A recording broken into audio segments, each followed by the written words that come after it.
Hey, I'm Kalash and I make cool stuff. So today I'm making this Pokemon, but in a more realistic way. I'll start by bending together some wire to make the armature more sturdy, and then shape it into a fitting snake shape. I'm going to be covering that with polymer clay, but before I do, I will cover the wire with Sculpey Bacon Bond. Usually I would also bulk up the body with some foil, but I just really didn't feel like doing it this time. And then I added the side flaps. I have no idea what they're called, so I'm just gonna call them flaps. And of course, smoothed them into the rest of the body.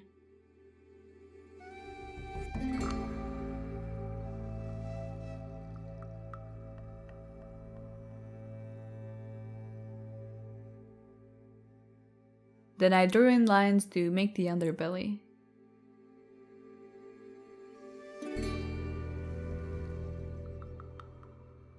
After that was done, I poked some holes in its face, added a little eyebrow and little balls of clay that have been pre-baked.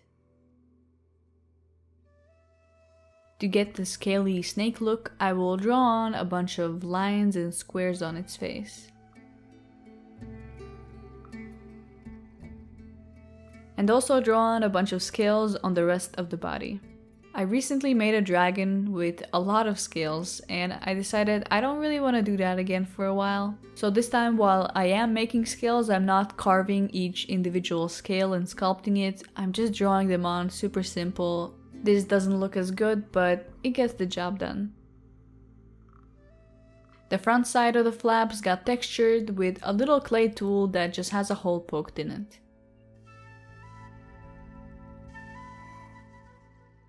And then I added a few more lines of texture to the front of the belly.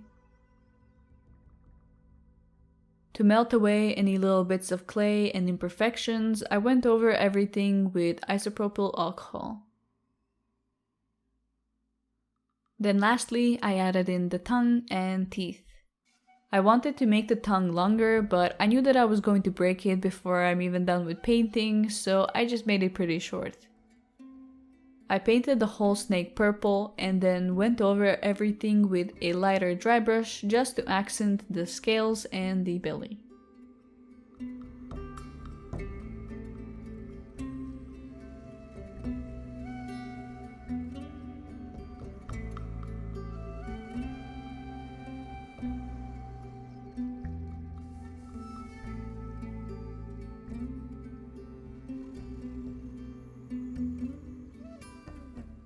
And then I painted on the face.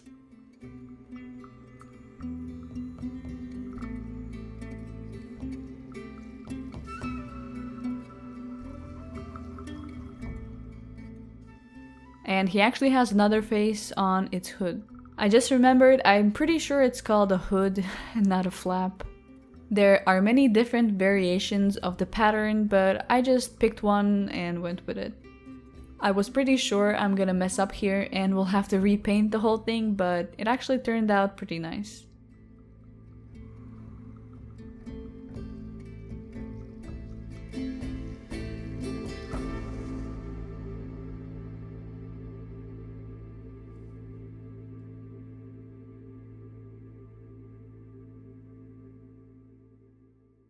Lastly, I added UV resin to the eyeballs and mouth.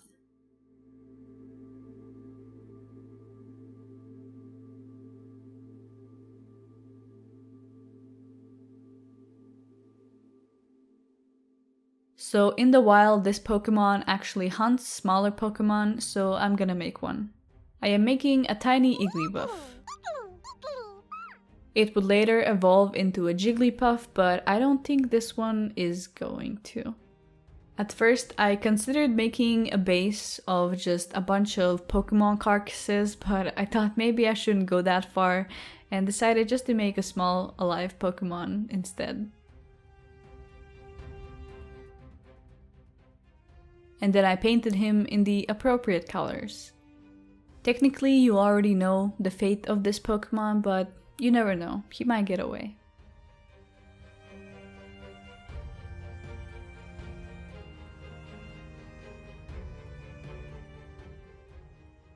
His eyeballs also got covered with UV resin to make them look more realistic. For the base, I'm using a wooden disc. I'm gonna cover the whole thing in Sculpey Bacon Bond. Then I'm going to add little rolled out bits of clay to add a rock ground texture.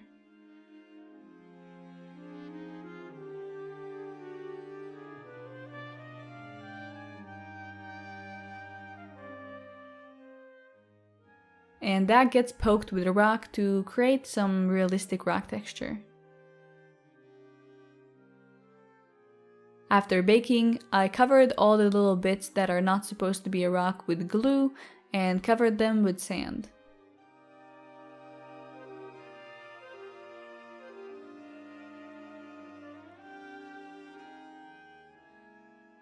Then the whole thing got covered in a base layer of black.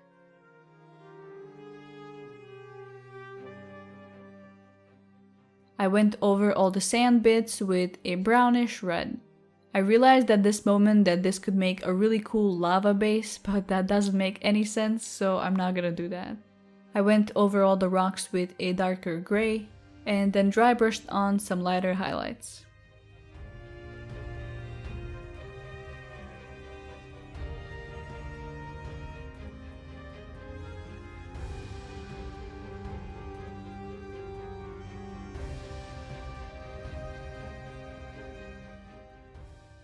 To attach everything to the base, I'm using 2-part epoxy glue.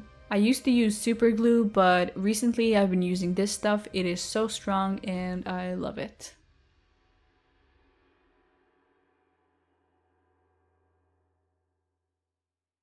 And that's it.